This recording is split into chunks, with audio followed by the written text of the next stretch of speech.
የካናዳው ጠቅላይ ሚኒስትር ማሞያ ምርጫ እንዲደረግ ጥሪ ስለማቅረባቸው፣ በቶሮንቶ የሚገኙ አካባቢ ጥበቃ ተሟጋቾች የውሃ ዳርቻ ቦታ ወደ ህዝብ መዝናኛነት እንዲቀየር ሰላማዊ ሰልፍ ስለማድረጋቸው፣ የአርጀንቲናው ፕሬዝዳንት በሰጡት አስተያየት ምክንያት ብራዚል አምባሳደሯን ወደ አገሯ ስለመጥራቷ፣ ታዋቂው ዲፕሎማት ለተባበሩት መንግስታት ዋና ጸሐፊነት ስለመወዳደራቸው፣ የአሜሪካው ፕሬዝዳንት በኢራን ላይ የሚካሄደው የአየር ድብደባ እንዲቆም ትዕዛዝ ስለማስተላለፋቸው፣ የዓለም ሀገራትን ወታደራዊ ጥንካሬ የሚያጠናው ድርጅት በ2026 አዲስ መረጃ ይፋ ስለማድረጉ፣ አገራዊ ምክክር መድረክ በተካሄደ ውይይት የሰንደቅ ዓላማ ጉዳይ ተነስቷል ስለመባሉ፣ የክልሉ ምክር ቤት ስብሰባውን ስለማካሄዱ፣ በህንድ ከአዲስ አበባ የተነሳ አውሮፕላን ውስጥ ንብረት ስለመገኘቱ። ሰላም ጤና ይስጥልን። ከብርሃን ቲቪ የሰዓቱን ዜናዎች አሁን እንነግራችኋለን። የየዕለት ዜናና ዝግጅቶቻችን በፍጥነት እንዲደርሷችሁ ገጻችንን ሰብስክራይብ፣ ላይክ፣ ሼር፣ ኮሜንት እንድታደርጉ እንዲሁም የማንቂያ ደውሉ እንድታበሩ በአክብሮት እንጋብዛለን። አሁን ወደ ዜናዎቹ እናልፋለን። የካናዳው ጠቅላይ ሚኒስትር ማርክ ካርኒ በሶስት የፌዴራል ምርጫ ክልሎች ባዶ የሆኑ የፓርላማ ወንበሮችን ለመተካት የማሟያ ምርጫ እንዲካሄድ ጥሪ አቅርበዋል።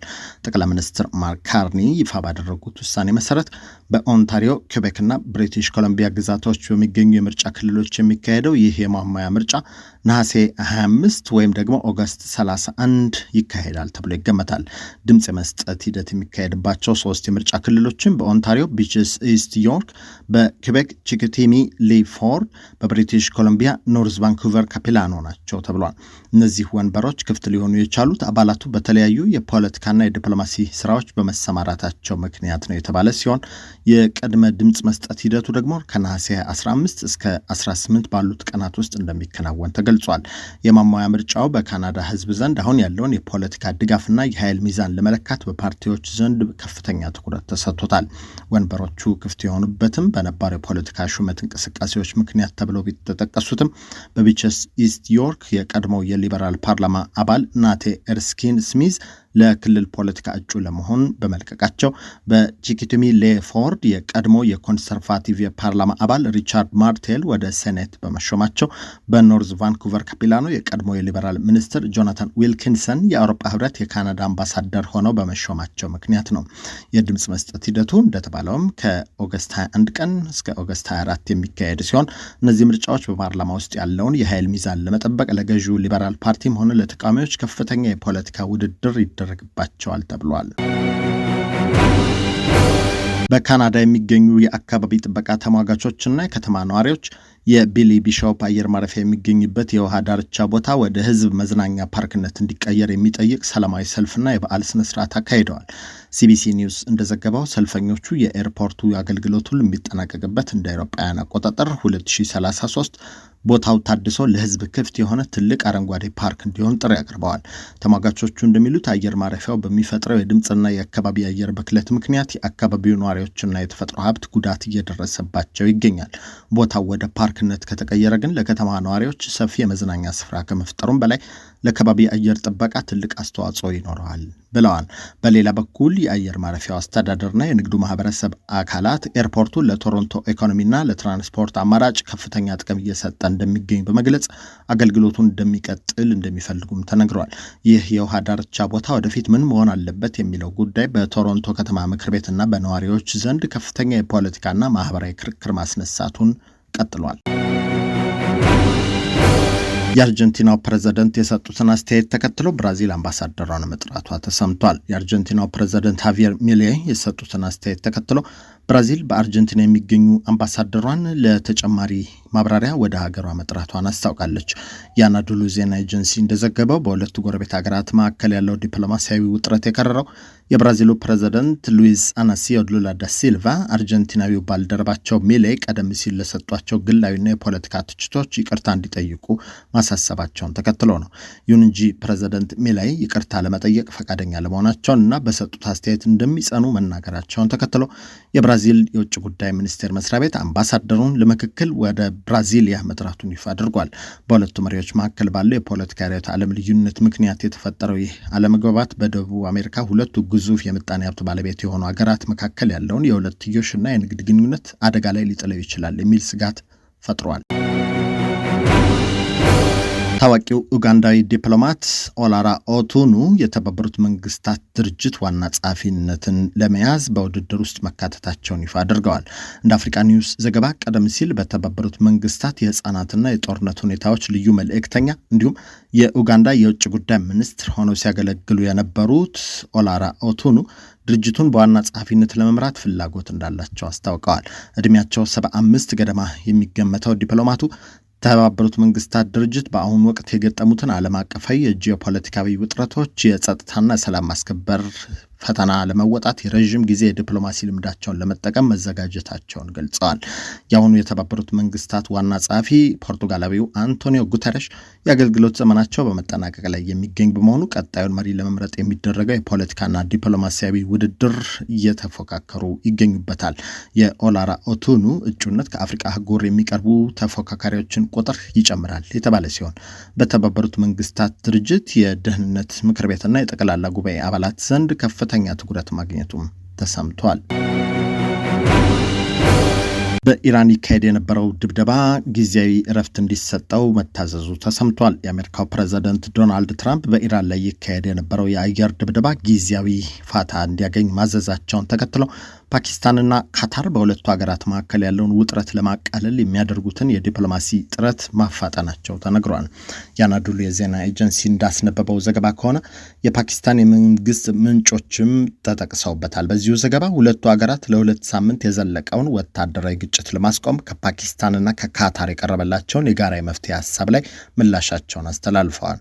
የቀረበው የሰላም ሀሳብ ሁለቱም ወገኖች ከሐምሌ 9 በፊት ወደ ነበሩበት አቋም በመመለስ ለሁለት ሳምንታት የሚቆይ የተኩስ ማቆም ስምምነት እንዲያደርጉ፣ ኢራን በበኩሏ በሆርሙዝ ሰርጥ በኩል የመርከቦችን እንቅስቃሴ እንድትከፍት እንዲሁም አሜሪካ ጣልቃ ገብታ የነበረችውን የባህር ላይ እገዳና የነዳጅ ማዕቀፍ እንድታነሳ የሚጠይቅ ነው።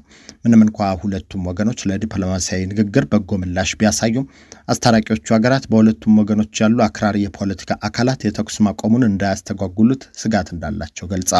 ፕሬዝዳንት ትራምፕ በኢራን ላይ የሚካሄደውን ጥቃት ያገዱት አሜሪካ ያሏት የአየር መከላከያ ሚሳኤሎች ክምችት መቀነሱ እንደሆነ ሲነገር፣ ይህም ለታገደው የሰላም ንግግር አዲስ ተስፋ ፈጥሯል ተብሏል። የዓለም ሀገራትን ወታደራዊ ጥንካሬ የሚያጠናው ግሎባል ፋየር ፓወር በ2026 ይፋ ባደረገው መረጃ የአፍሪካ ቀንድ ሀገራትን የጦር አየርና ኃይል አቅም ዝግጁነት ደረጃ ይፋ አድርጓል። ግሎባል ፋየር ፓወር የ145 ሀገራት ወታደራዊ አቅም፣ የፋይናንስ ሁኔታና የሎጂስቲክስ ዝግጁነትን ጨምሮ 60 ያህል መስፈርቶችን በመጠቀም በሰራው የደረጃ ሰንጠረዥ አሜሪካ፣ ሩሲያ፣ ቻይና፣ ህንድና ደቡብ ኮሪያ ከ1 እስከ 5 ያለውን አጠቃላይ ደረጃ ይዘዋል። በአፍሪካ ቀንድ ሀገራት የአየር ኃይል አቅም መስፈርት መሰረት ኢትዮጵያ በአጠቃላይ ወታደራዊ አቅሟ ከ145 ሀገራት 47ኛ ደረጃ ላይ ስትቀመጥ፣ በአየር ኃይል ዘርፍ ደግሞ በ104 አውሮፕላኖችና ሄሊኮፕተሮች 66ኛ ደረጃን ይዛለች። የኢትዮጵያ አየር ኃይል 25 የውጊያ አውሮፕላኖች፣ 34 የማሰልጠኛ አውሮፕላኖች፣ 33 ሄሊኮፕተሮች እንዲሁም 7 የጥቃት ሄሊኮፕተሮች እና 9 የትራንስፖርት አውሮፕላኖች እንዲሁም ድሮኖችን ይዟል ተብሏል። በሌላ በኩል ኤርትራ በአጠቃላይ ወታደራዊ አቅሟ 119ኛ ደረጃ ስትይዝ በአየር ኃይል ዘርፍ 20 አውሮፕላኖች፣ ሄሊኮፕተሮች 97ኛ ደረጃ ላይ ትገኛለች። የኤርትራ አየር ኃይል 13 ሄሊኮፕተሮች፣ 6 የጥቃት ሄሊኮፕተሮች፣ 5 የትራንስፖርት አውሮፕላኖች እንዲሁም እያንዳንዳቸው 1 የውጊያና ማሰልጠኛ አውሮፕላኖች አሉት ተብሏል። በሀገራዊ ምክክር መድረክ በተካሄደ ውይይት የኢትዮጵያ ሰንደቅ ዓላማ ጉዳይ መነሳቱ ተነግሯል። በመካሄድ ላይ ባለው የኢትዮጵያ ሀገራዊ ምክክር ጉባኤ በተካሄደ ውይይት የኢትዮጵያ ሰንደቅ ዓላማ አረንጓዴ፣ ቢጫ፣ ቀይ ቀለማት ሳይነኩ አርማው ብቻ እንዲቀየር የሚል አማራጭ ሀሳብ በስፋት መቅረቡ ተገልጿል። የፖለቲካ ፓርቲዎች የጋራ ምክር ቤትን ወክለው የተሳተፉት አቶ ፋይሰል አብዱል አዚዝ እንደገለጹት ተመካካሪዎቹ በአገራዊ ምልክቶች፣ በብሔራዊ ሰንደቅ ዓላማ፣ በአርማ እንዲሁም በብሔራዊ መዝሙር ዙሪያ ተመካክረው ቃለ ጉባኤ ማሳለፋቸውን ተናግረዋል። እንደ አቶ ፋይሰል ገለጻ የአገሪቱን ሰንደቅ ዓላማ በተመለከተ አረንጓዴ፣ ቢጫ፣ ቀይ ቀለማት እንዳሉ ሆነው አሁን ያለው ኮከብ እንዲቀር በርካታ ሀሳቦች ቀርበዋል። ከነዚህ መካከል ሁሉንም ብሔረሰቦች የሚወክል አርማ እንዲቀመጥ ወይም የእርግብ ምስል በአርማነት እንዲያገለግል የሚሉ ይገኙበታል። ሆኖም በዋናነት ድጋፍ ያገኘው ሐሳብ አረንጓዴ፣ ቢጫና ቀይ ቀለማት ሳይነኩ ሁሉንም ክልሎች በእኩል ሊወክል የሚችል አርማ እንዲዘጋጅ የሚለው ነው። የክልሎችን ባንዲራ በተመለከተም ሁሉም ክልሎች አረንጓዴ፣ ቢጫና ቀይ ቀለማትን እየተጠቀሙ የራሳቸውን የሚወክሉ አርማዎች ብቻ እንዲያደርጉ መፍትሄ ተመላክቷል። በሌላ በኩል አሁን ያለውን ብሔራዊ መዝሙር እንዲቀጥል አብዛኛዎቹ ተወያዮች የተስማሙ ሲሆን ክልሎች የራሳቸው መዝሙር እንዲኖራቸው ከተፈቀደም ይዘቱ ክፍፍልን የሚያስከትል ሳይሆን ጥንቃቄ እንዲደረግበት አጽንኦት ሰጥተው ማስቀመጣቸው ተነግሯል። የክልሉ ምክር ቤት ስብሰባውን አካሂዷል። በትግራይ ክልል የሚገኘው ምክር ቤት አዳዲስ የቢሮ ኃላፊዎችን ሹመት ሲያጸድቅ የሰላምና ጸጥታ ቢሮ ኃላፊ የነበሩት ጄኔራል ፍስሐ ኩዳኑን ኃላፊነታቸውን አሰናብቷል ተብሏል። ምክር ቤቱ በዶክተር ደብረጽዮን ገብረ ሚካኤል የቀረቡ የሁለት ቢሮ ኃላፊዎችን ሹመት ሲያጸድቅ በዚህ መሰረት አቶ ተወልደ ብርሃን ተስፋ ዓለም በጄኔራል ፍስሐ ማንጁስ ቦታ የሰላምና ጸጥታ ቢሮ ኃላፊ ሆነው ሲሾሙ፣ ዶክተር ረዳኢ በርሄ ደግሞ የንግድና ገበያ ልማት ቢሮ ኃላፊ ሆነዋል። በተጨማሪም ምክር ቤቱ ለ2019 በጀት ዓመት የቀረበውን ከ65 ቢሊዮን ብር በላይ ረቂቅ በጀት በሙሉ ድምፅ ሲያጸድቅ የበጀቱ ምንጭ ከየት እንደሚገኝ ግን የተገለጸ ነገር የለም።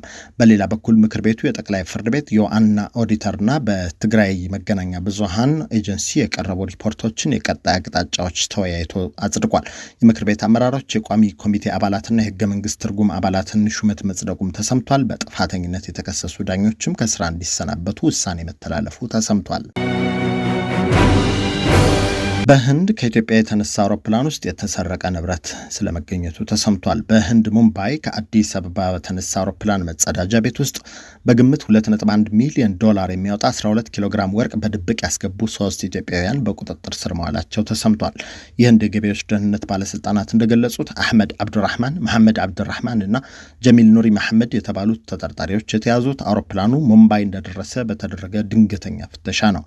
ባለስልጣናቱ ቀደም ብሎ ባገኙት ጥቆማ መሰረት በተጠርጣሪዎቹ የእጅ ቦርሳ ውስጥ የአውሮፕላኑን ግድግዳዎች መፍቻ መሳሪያዎችን ያገኙ ሲሆን በተደረገው ምርመራም ወርቁን በስተኋላ የመጸዳጃ ቤት ግድግዳ ውስጥ ደብቀው በጽዳት ሰራተኞች አማካኝነት ለማስወጣት ማቀዳቸውን አምነዋል።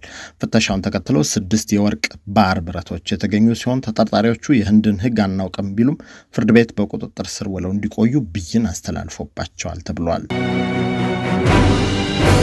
የተከበራችሁ አድማጮቻችን የየዕለት የብርሃን ቲቪ ዜናና ዝግጅቶች በፍጥነት እንዲደርሷችሁ ገጻችንን ሰብስክራይብ፣ ላይክ፣ ሼር፣ ኮሜንት እንድታደርጉ እንዲሁም የማንቂያ ደወሉን እንድታበሩ በአክብሮት እንጋብዛለን። ጤና ይስጥልን።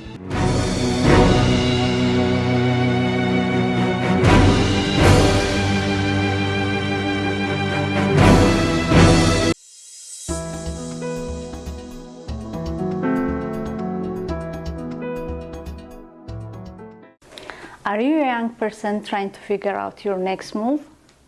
Or a young parent who needs real support, not just advice? We have built something for you. A community, a network, a place where you belong. And mentors who looks like you. Who have been where you are and want to help you get where you are going. Are you ready to take your first step? Go to sankofamentorship.org right now. Hit the Get Involved button and you can become a mentee, become a mentor, or involve as a volunteer. And let's build your future together. See you inside!